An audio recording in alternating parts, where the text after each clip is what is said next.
దేశంలో ఏ పార్టీ అధికారంలోకి రావాలనుకున్నా అది కేవలం బీసీలకే సాధ్యం. ఎవరిని అధికారం తేవాలన్నా, ఎవరిని అధికారం దించాలన్నా అది బీసీలకే సాధ్యం. కానీ 50 నుంచి 60% ఉన్న బీసీలు దేశానికి స్వాతంత్రం వచ్చి 77 ఏళ్ళు కావస్తున్నా నేటికి ఒక్కసారైనా దేశ ప్రధాని కాగలిగారా? లేదు. స్వయంగా సొంత రాజకీయ పార్టీ తెలుగు రాష్ట్రాల్లో సీఎంలు కాగలిగారా? లేదు, కాలేకపోయారు. ఎందుకంటే మత వైషమ్యాల కోసం, కుల మతాల కోసం, ప్రాంతీయ విభేదాల కోసం, అట్లాగే రాజకీయ పార్టీ జెండాల కోసం పుట్టకోరు చెట్టుకోరుగా విడిపోయారు, చీలిపోయారు. 136 కులాలుగా చీలిపోయారు. సో ఈ 136 కులాల బీసీలందరూ కలిస్తే ఈరోజు ఒకే ఒక్క పార్టీని అధికారం తేవచ్చు. ఏ రాజకీయ పార్టీని అయితే నమ్ముతారో ఆ పార్టీని అధికారం తేవచ్చు, రాష్ట్రంలో కావచ్చు, కేంద్రంలో కావచ్చు.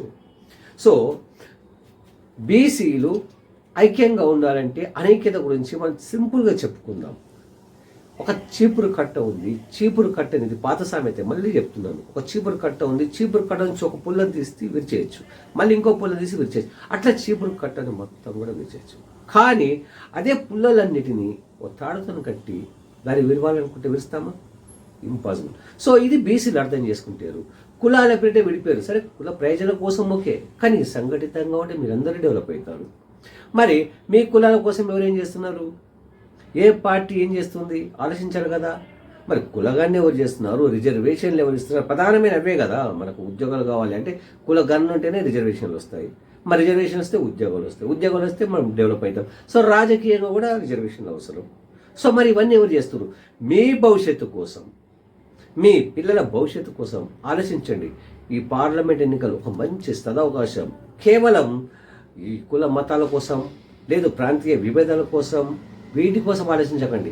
ప్రాంతీయ విభేదాలు తెలంగాణ, ఆంధ్ర కూడా విడిపోయి చాలా అయిపోయింది. దాని గురించి మనకు వచ్చింది ఏమీ లేదు.